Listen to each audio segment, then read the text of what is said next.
અષ્ટ પ્રકારની પ્રતિમામાં અને સંતમાં અખંડ રહ્યાનું. સ્વામિનારાયણ સંવત 1876 ચૈત્ર સુધી નવમીને દિવસ સ્વામી શ્રી સહજાનંદજી મહારાજ શ્રી ગરડા મધ્યે દાદા ખાચરના દરબારમાં શ્રી વાસુદેવ નારાયણના મંદિરની આગળ લીમડાના વૃક્ષ હેઠે ઢોલિયા ઉપર વિરાજમાન હતા અને ધોળો ખેસ પહેર્યો હતો અને ધોળી ચાદર ઓઢી હતી અને માથે ધોળું હીરકોરનું ધોતિયું બાંધ્યું હતું અને પોતાના મુખારવિંદની આગળ મુનિ તથા દેશ દેશના હરિભક્તની સભા ભરાઈને બેઠી હતી. પછી શ્રીજી મહારાજ બોલ્યા, જે અમે એક પ્રશ્ન પૂછીએ છીએ. ત્યારે મુનિએ કહ્યું, જે પૂછો. પછી શ્રીજી મહારાજ બોલ્યા, જે 69 કાળમાં અમને 1 મહિના સુધી જ્યારે નિદ્રા આવે ત્યારે એમ ભાસતું છે અમે પુરુષોત્તમપુરીને વિશે જઈને શ્રી જગન્નાથજીની મૂર્તિને વિશે પ્રવેશ કરીને રહ્યા છીએ. અને તે મૂર્તિ તો કાષ્ટની જણાય, પણ તેને નેત્રે કરીને અમે સર્વને દેખતા અને પૂજારીનો ભક્તિભાવ તથા છળ કપટ સર્વ દેખતા. અને એવી રીતે આપણા સત્સંગમાં જે સમાધિનિષ્ઠ પુરુષ હોય તે પણ સમાધિએ કરીને બીજાના દેહમાં પ્રવેશ કરીને સર્વને દેખે છે અને સર્વ શબ્દને સાંભળે છે. અને શાસ્ત્રમાં પણ એવા વચન છે જે શુકજી વૃક્ષમાં રહીને બોલ્યા હતા. માટે મોટા જે સત્પુરુષ હોય અથવા જે પરમેશ્વર હોય તે જ્યાં ઈચ્છા આવે ત્યાં પ્રવેશ કરે છે. માટે તે પરમેશ્વરે પોતાની આજ્ઞાએ કરીને જે મૂર્તિ પૂજવા આપી હોય તે મૂર્તિ અષ્ટ પ્રકારની કઈ છે. તેમાં પોતે સાક્ષાત પ્રવેશ કરીને વિરાજમાન રહે છે. તે મૂર્તિને જે ભગવાનનો ભક્ત પૂજતો હોય ત્યારે જેમ પ્રત્યક્ષ ભગવાન બિરાજતા હોય અને તેની મર્યાદા રાખે તેમ તે મૂર્તિની પણ રાખી જોઈએ. અને તેમજ સંતના હૃદયમાં ભગવાનની મૂર્તિ રહી છે તે સંતની પણ મર્યાદા રાખી જોઈએ. તે તો એ ભક્ત લેશ માત્ર રાખતો નથી અને મૂર્તિને તો ચિત્રામણની અથવા પાષાણાદિકની જાણે છે અને સંતને બીજા માણસ જેવા જાણે છે. અને ભગવાને તો શ્રીમુખે એમ કહ્યું છે, જે મારી અષ્ટ પ્રકારની જે પ્રતિમા તથા જે સંત તેને વિશે હું અખંડ નિવાસ કરીને રહું છું. અને ભક્ત તો ભગવાનની પ્રતિમા આગળ તથા સંત આગળ ગમે તેટલા ફેલફતુર કરે છે પણ લેશ માત્ર ભગવાનનો ડર રાખતો નથી. એને ભગવાનનો નિશ્ચય છે કે નથી એ પ્રશ્ન છે. ત્યારે પરમહંસ બોલ્યા, જે જ્યારે એ ભગવાનને અંતર્યામી જાણીને મર્યાદા નથી રાખતો તો એને ભગવાનનો નિશ્ચય જ નથી. પછી શ્રીજી મહારાજ બોલ્યા, જે એને નિશ્ચય તો નથી અને ઉપરથી પાખંડ જેવી ભક્તિ કરે છે ત્યારે એનું કલ્યાણ થશે કે નહીં થાય. પછી સંત બોલ્યા, જે એનું કલ્યાણ નહીં થાય. પછી શ્રીજી મહારાજ બોલ્યા, જે જેને ભગવાનની મૂર્તિને વિશે નાસ્તિકપણું આવે અને સંતને વિશે નાસ્તિકપણું આવે તેને એટલે જ નહીં રહે. એને તો જેનું ભજન સ્મરણ કરે છે એવા જે પ્રત્યક્ષ ભગવાન તેને વિશે પણ નાસ્તિકપણું આવશે. અને ભગવાનના જે ગોલોક બ્રહ્મપુર આદિક ધામ છે તેને વિશે પણ નાસ્તિકપણું આવશે. અને જગતની જે ઉત્પત્તિ સ્થિતિ અને પ્રલય તેને પણ કાળે કરીને ને માયાએ કરીને ને કર્મે કરીને માનશે, પણ પરમેશ્વર વતે કરીને નહીં માને એવો પાકો નાસ્તિક થશે. પછી મુક્તાનંદ સ્વામીએ પૂછ્યું, જે એ નાસ્તિકપણાનો હેતુ તે કોઈ પૂર્વનું કર્મ છે કે કોઈ કુસંગ છે. પછી શ્રીજી મહારાજ બોલ્યા, જે નાસ્તિકપણાના હેતુ તો નાસ્તિકના ગ્રંથ સાંભળવા એ જ છે. અને નાસ્તિકના ગ્રંથને વિશે જેને પ્રતીતિ હોય તેનો જે સંગ તે પણ નાસ્તિકપણાનો હેતુ છે. અને વળી કામ, ક્રોધ, લોભ, અહંકાર, માન અને ઈર્ષ્યા એ પણ નાસ્તિકપણાના હેતુ છે. કેમ જે એ માયેલો એકે સ્વભાવ વર્તતો હોય ત્યારે નારદ સનકાદિક જેવા સાધુ વાત કરે તોય પણ મનાય નહીં. અને એ નાસ્તિકપણું મટે ક્યારે? તો જ્યારે શ્રીમદ ભાગવત જેવા આસ્તિક ગ્રંથને વિશે કહી જે જગતની ઉત્પત્તિ સ્થિતિ પ્રળયરૂપ એવી ભગવાનની લીલા તેને સાંભળે તથા ભગવાનનું અને સંતનું મહાત્મ્ય સમજે ત્યારે એનું નાસ્તિકપણું જાય અને આસ્તિકપણું આવે. ઇતિ વચનામૃતમ. એવી રીતે ગરડા પ્રથમ પ્રકરણનું 68મું વચનામૃત જે તે થયું. મોહામોહ મિલે નિજ પ્રીતમ કૌન પતિયાર કરે પત્યાસે.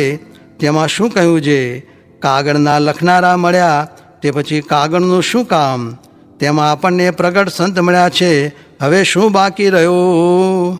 સ્વામિનારાયણ સ્વામીએ વાત કરી છે છેલ્લા પ્રકરણનું 13મું વચનામૃત વંચાવીને તેમાં દેશકાળનું બહુ પ્રકારે વિષમપણું થઈ જાય ને તેમાં એકાંતિકપણું કેમ રહે એ પ્રશ્ન ઉપર વાત કરી છે. નિશ્ચય રહે એ જ એકાંતિકપણું છે અને એ જ રહેવાનું છે. તે જેમ ચિંતામણી રહી અને બીજું ધન સર્વે ગયું પણ કાંઈ ગયું નથી, અને ચિંતામણી ગઈ અને બીજું ધન સર્વે રહ્યું તો પણ કાંઈ રહ્યું નહીં, તેમજ એક નિશ્ચય રહ્યો તો સર્વે રહ્યું ને અંતે એ જ રહેવાનું છે. સ્વામિનારાયણ સ્વામીએ વાત કરી છે સત્પુરુષને સંબંધે કરીને જીવને સંસ્કાર થાય છે. તે એક જન્મે કે બે જન્મે પણ ભગવાનના ધામને પમાડે એવો પ્રગટનો પ્રતાપ છે. તેની વિકતિ જે એનું દર્શન થાય, એનો ગુણ લે, એનો પક્ષ લે, એ આગળ હાથ જોડે ને વળી સાધુ બહુ સારા છે એમ બોલે ને એને અન્ન જળ આપે ઇત્યાદિક સંબંધ થાય. વળી જે ઝાડ તળે બેસે, વળી જે ઝાડનું ફળ જમે, વળી જે ઢોરનું દૂધ નહીં જમે ઇત્યાદિક અનંત પ્રકારે જીવને સંબંધ થાય તો તે સર્વે ભગવાનના ધામને પામે એવો પ્રગટનો સંબંધ બળવાન છે. અને પરોક્ષના સંસ્કારનું ફળ એ છે જે ખાવા મળે, દેહે સાજો રહે ને લોકમાં આબરૂ ધર્મ રહે એ પરોક્ષના આશ્રયનું ફળ છે. સ્વામિનારાયણ હરે સ્વામીએ વાત કરી છે જીવથી સ્વતંત્રપણે વિષય ભોગવાતા નથી, તે તો તેના કર્મફળ પ્રદાતા જે ભગવાન તે ભોગવવા દે તો ભોગવાય. સ્વામિનારાયણ સ્વામીએ વાત કરી છે સ્વામિનારાયણના નામથી કાળો સર્પ કરડ્યો હોય તો ચડે નહીં, ને દેહનું આયુષ્ય કોઈનું ખૂટી રહ્યું હોય તો મરે, નિકર એ મંત્ર જપે તો મરે નહીં. સ્વામિનારાયણ હરે સ્વામીએ વાત કરી છે પાંડવ ભગવાનના પ્રતાપે કરીને દુઃખને જેમ સમુદ્ર ગાયના પગલાં જેટલો તરવાને સુગમ થાય તેમ તરી ગયા. માટે આપણે તો કામ ક્રોધ જીતવા એ તો તિમંગળથી ને દુર્યોધનના સૈન્યથી પણ બળિયા છે, પણ ભગવાનની આજ્ઞામાં રહ્યાથી તરી જવાશે. માટે ભગવાનના પ્રતાપનું બળ રાખવું. સ્વામિનારાયણ હરે સ્વામીએ વાત કરી છે સ્વામીએ કાર્યાણીમાં વાત કરી છે દેહ હોય તે વિષય તો ભોગવવા પડે, પણ અનાદરથી ભોગવવા, આદરથી ભોગવવા નહીં.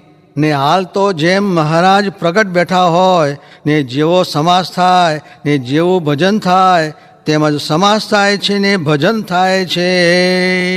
સ્વામિનારાયણ હરે સ્વામીએ વાત કરી છે વ્યવહારિક માણસની ને સત્સંગીની ક્રિયા સરખી છે, પણ સત્સંગી ભગવાનના કહેવાના તેથી મોક્ષ થાય છે. સ્વામિનારાયણ હરે સ્વામીએ વાત કરી છે જૂનાગઢમાં જેટલા છે તેટલાને ફેરવી કૂટીને ગમે તેમ કરીને પણ પાસરા કરીને પાર મૂકવા છે. તો તમારે તો શી ફકર છે, કેટલા દિવસ જીવવું છે. સ્વામિનારાયણ હરે સ્વામીએ વાત કરી છે આ સમાગમ મળ્યો છે તે કોક પૂર્વનો સંસ્કાર ભારે છે, તે સમાગમ કરવા સારું આવ્યા છો ને જે નથી આવતા તેને ભારે પાપ છે. આનું ફળ તો આજકાલ મહિને કે વર્ષે પણ મળશે ને સમાસ ઘણો કરશે. ને કોઈક જાણતા હશે જે કરીએ છીએ ને કેમ કાંઈ થતું નથી, પણ આ તો મેળવણ નાખીએ છીએ તે દહીં થઈને ઘી તો વલોવ્યા પછી નીકળશે. ને આ વાત તો બહુ દુર્લભ છે ને આ સત્સંગ તો ઘણો થયો છે, ને સર્વે પૃથ્વીના માણસ કરશે, પણ આવા કેનારા ક્યાંથી મળશે? ને રૂપિયા તો ગાળે ગાળે આવશે, ને હવેલીઓ પણ થશે, પણ આ નહીં મળે. ને હવે તો કોઈ વાતની કલ્પના રાખવી નહીં. ને આ જીવ સમજવા માંડ્યો તે દિવસથી આજ સુધી ખેડ કરી, વેપાર કર્યો તો પણ રોટલાને દાળ મળે છે, પણ રૂપિયાનો ઢગલો મળે તો શું થાય? દુઃખ થાય. તે માટે આપણને જે ભગવાન મળ્યા છે તે કરશે તે થશે. ને દાળ રોટલા ને વસ્ત્ર તો ગળામાં લીધા છે તે દેશે. ને મોરે તો કટક, ધાડા, મિયાણા ને માળિયાના હાટી કંઈક લૂંટી લેતા, ને ખાવા અન્ન મળતું નહીં, ને કાળ પડતા, ને કાં તો ટીડણા, ઉંદર ને રોગ એ પણ કંઈક આવતા, એવા મહાદુઃખ આવતા. ને આવું સાનુકૂળ તો કોઈ દિવસ આવ્યું નહોતું એમ જણાય છે. માટે ભગવાન બજાનો લાગ તો આજ જ છે. અરે અમે 22 વર્ષ વનમાં રહ્યા, તે 3 દિવસે અન્ન મળે, ને ટાઢ, તડકો, વરસાદ અને હિમમાં પડ્યા રહેતા, ને ઓઘામાં રહેતા, ને એક ગોદડીભર રહેતા, એવા દુઃખ સહન કર્યા છે. અને અધ્યાત્મ, અધિભૂત ને અધિદૈવ એ ત્રિવિધ તાપનું રૂપ કર્યું છે. અધ્યાત્મ તો એ જે આ દેહમાં રોગ આવે, અધિભૂત જે સરપ, સાવજ આદિ પરથી દુઃખ થાય, ને અધિદૈવ જે તીડ, ઉંદર આદિ દેવતા સંબંધી દુઃખ થાય, તે ભગવાન ભજે તો મટે. ને ખરેખરું ભજે તો આમ આપણા સામું જોઈ રહે એવા ભગવાન દયાળુ છે. તે ઉપર વાત કરી જે શ્રી કૃષ્ણે તો કહ્યું છે જે 56 કોટી જાદવ, લક્ષ્મી આદિ પટરાણીઓ ને આ મારો દેહ જેવો વાલો નથી તેવા ઉદ્ધવજી પ્રિય છે. એમ દયા કરે છે. માટે એવું થાવું